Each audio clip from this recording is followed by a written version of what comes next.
Welcome to today's episode of the Mindset Mentor Podcast. I'm your host, Rob Dial, and if you have not yet done so, hit that subscribe button so that you never miss another podcast episode. And if you're out there and you love this podcast and you want some extra tips and tricks on how to improve your mindset and also how to improve your life, go ahead and go to mondayemail.com right now. Once again, mondayemail.com. I send out an email every single Monday with my tips and tricks on how to improve yourself, how to improve your life, and things that I'm working on to improve my life so that you can actually get some extra tips and tricks and improve your life as well. Today, I'm going to be giving you 8 things that successful people do that unsuccessful people don't do. Now, before I go into it, I want to just say this. Success means something different for every single person. For some people, that means making $10 million. For some people, that means becoming the best person they could be. For some people, it means like helping their children become the best people they could be. For some people, that means that they want to help the world. For some people, that means that they just want to have an incredible relationship. What I'm going to talk about today is how to improve and become successful for whatever success means to you.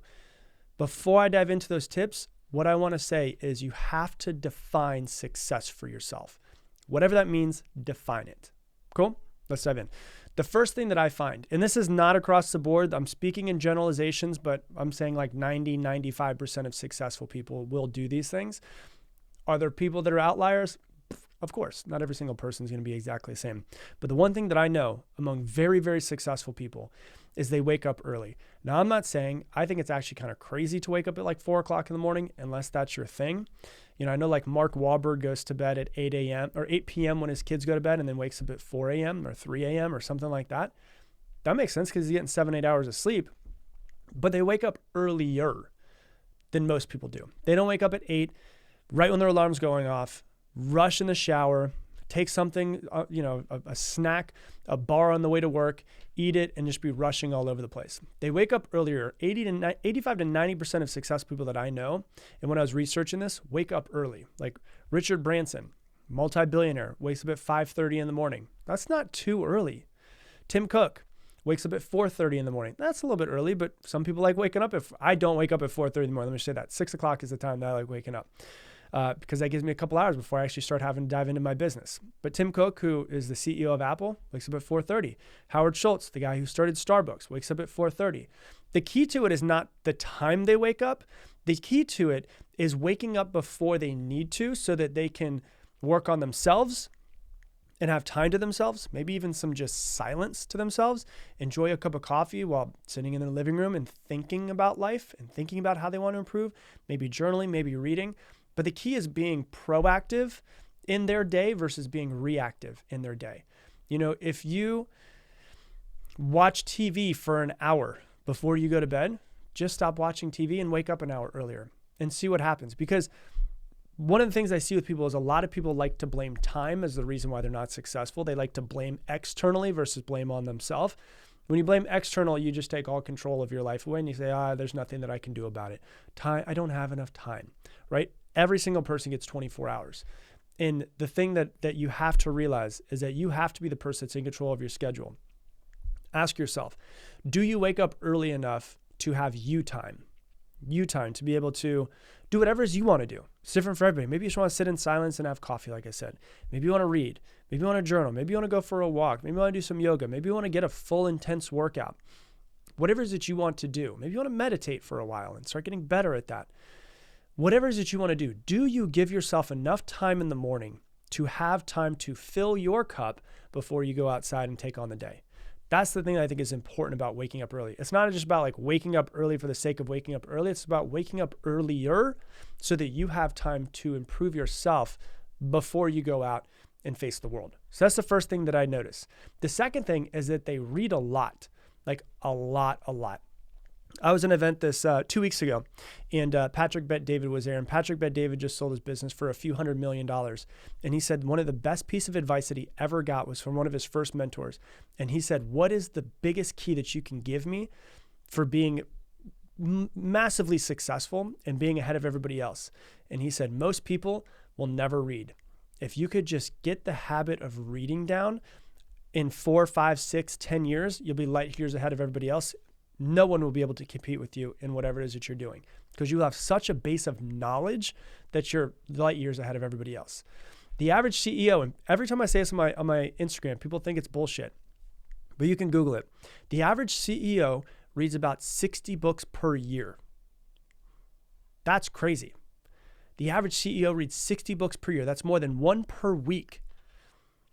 But what's crazy about that is that 80%, the crazier on the other side, the crazier part about it is that 80% of American families didn't buy a book last year. And so if you want to be light years ahead and further along than the average person, just start reading, no matter what it is. I would recommend don't read fiction, read nonfiction so that you can be improving, but read whatever. If you want to work on your mindset, there's many amazing books that I could recommend on mindset. If you want to learn about business, there's many great books you can learn about that. If you want to be a great parent, there's many books you could read upon that. And so read every day, 10 pages a book. It also, just so you know, reading, psychologists found that reading fends off neurodegenerative diseases like dementia, Alzheimer's.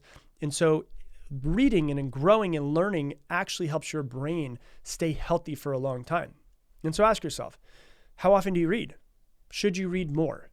Would that help you hit your goals and get to where you want to be? That's number 2. Number 3, successful people, what I've found is the majority of them exercise consistently. Does that mean that every single successful person exercises every single day? No, but I think there is a mind-body connection that we get away from and we need to get better at. If your body is better, it will make your mind better and it'll make your life better. All too often, people just focus on, I want to grow this business and I want to be a multimillionaire. And then they don't have the energy that they want. They're tired. They're not taking control of themselves and the way that their body's working. The way that I see it is like, I'm about to go to war in business and life, whatever it is. I want to make sure that this physical meat suit that I happen to be inside of is at its best shape that it could possibly be to have as much energy as possible. Because energy, time is important. Energy is more important because energy makes the time that I put into something more potent, makes me more productive, makes me more focused. And so if I can take care of this meat suit that is Rob Dial, I can make sure that I have the energy to put in the hours I need to put in and be able to outperform anybody that I might be competing against.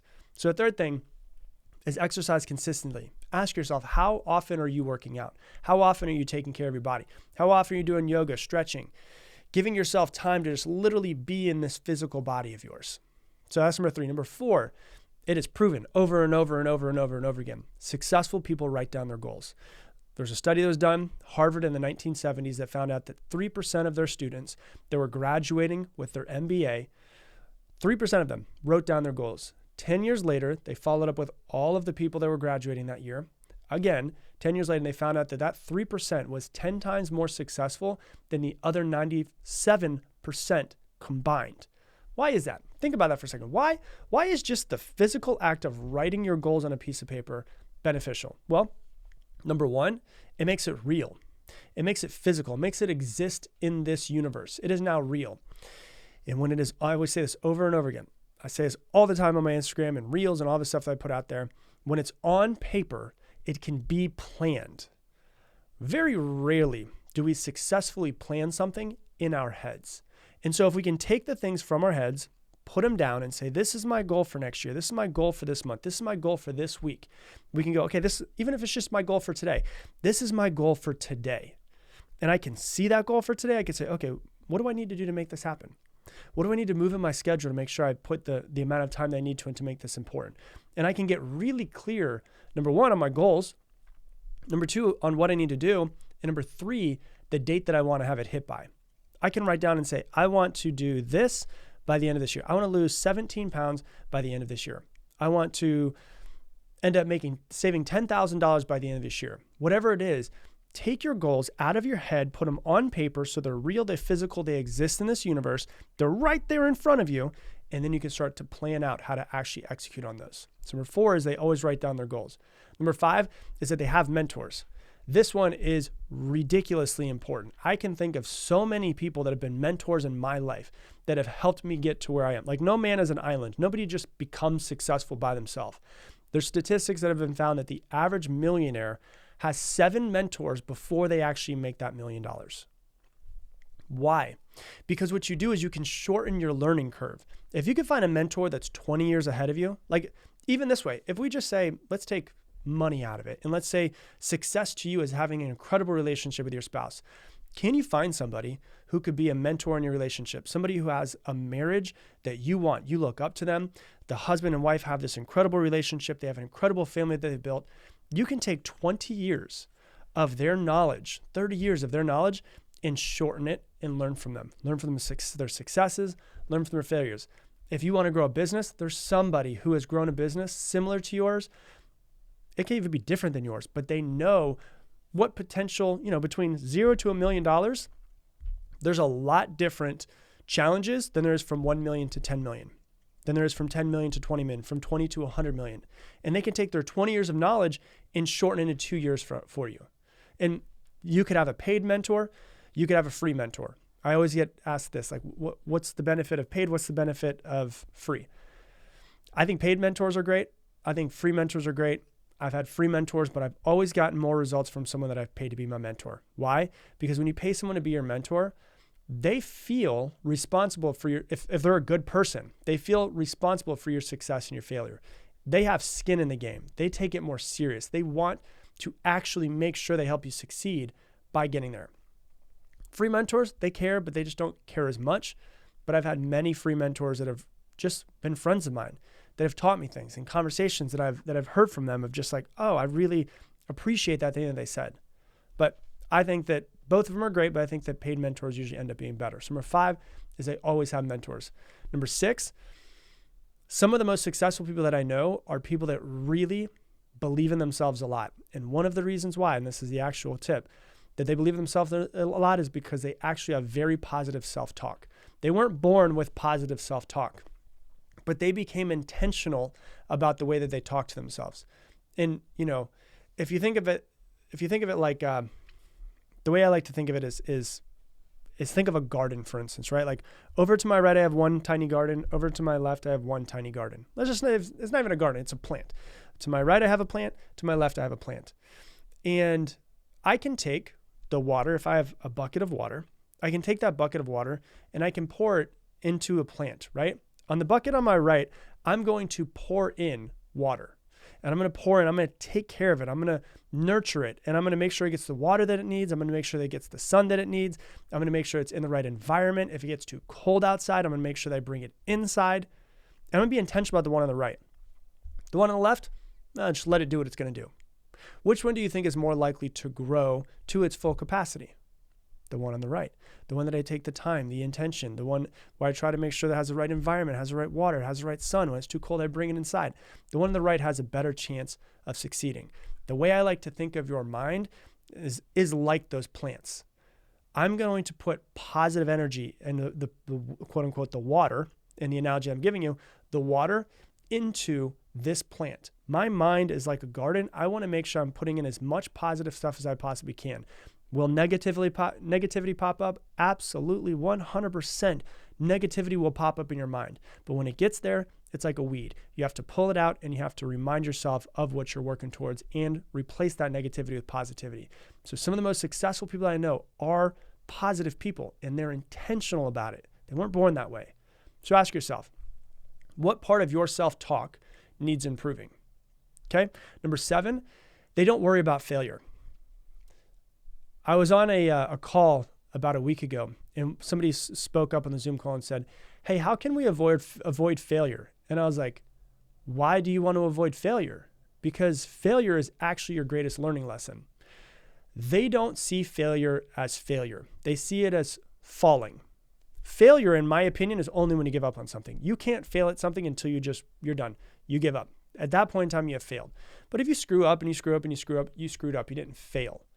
It's like going, I want to be a basketball player, but I don't want to miss any shots. No. You have to miss shots because when you miss a shot, your brain, your body recalibrate and change and go, okay, that shot, it went a little bit off to the right.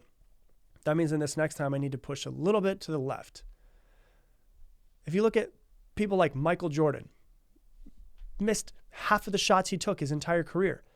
If you look at people that are incredible baseball players, the majority of baseball players strike out. If you're like an all-star, you strike out 70% of the time, which means that you fail, quote unquote, more than you succeed.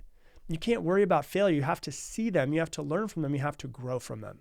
And so ask yourself, how can I learn more from my failures? And then last one, this is the most important thing that I think, I don't want to say most important. It is probably the most important thing that I can think about on the road to success. The people who I know that are most successful, they just don't stop.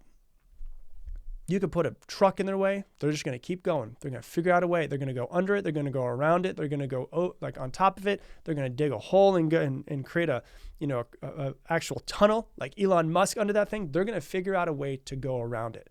Instead of most people where they see, oh yeah, there's a roadblock. There's something in front of me.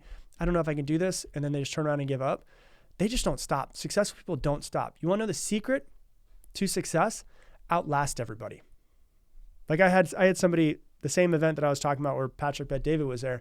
I had a lady walk up to me and she's like, hey, one of these guys said that you have a big podcast. I just started my podcast a few months ago. What's the secret to it? And I go, she's like, the exact question was, how can I grow a podcast as big as yours? And I kind of chuckled and I was like, do 1,400 episodes over the next 7.5 years, you'll win. And she's like, what? And I was like, just don't stop. Like, I know many people have started podcasts the same time I started podcasts, and a lot of them gave up. I just decided when I started doing this thing, I will not stop. And if I don't stop, I will outlast everybody. I don't want to be the hare. I want to be the tortoise. I'm slow, and I live by slow and steady wins the race. I am not competing against anybody else but myself. And myself is yesterday. And yesterday, I did what I was supposed to do. So today I'm going to do what I'm supposed to do. Do you just give up too early on your goals? Lots of people are excited to start, but they give up. And so you've got to ask yourself, how often do you give up? And how different would your life be if you just didn't stop? This new venture that you've been working on for the past few months, how different will your life be if you just do not stop? That is one of the biggest keys that people never talk about, is just don't stop. Make your mind up and go. You're either going to succeed or you're going to die trying, and that's it. And if you think of it that way, you'll succeed 100%. So that's what I got for you for today's episode. If you love this episode, please share it on your Instagram stories and tag me at Rob Dial Jr., ROBDIALJR. And if you love this podcast and you want this podcast to fill up your Instagram newsfeed with some positive, amazing stuff, we put a bunch of behind the scenes up. We put a bunch of clips up from this podcast. And you want to follow it on Instagram, go to The Mindset Mentor Podcast on Instagram. Once again, The Mindset Mentor Podcast. And I'm going to leave you the same way I leave you every single episode. Make it your mission to make somebody else's day better. I appreciate you, and I hope that you have an amazing day.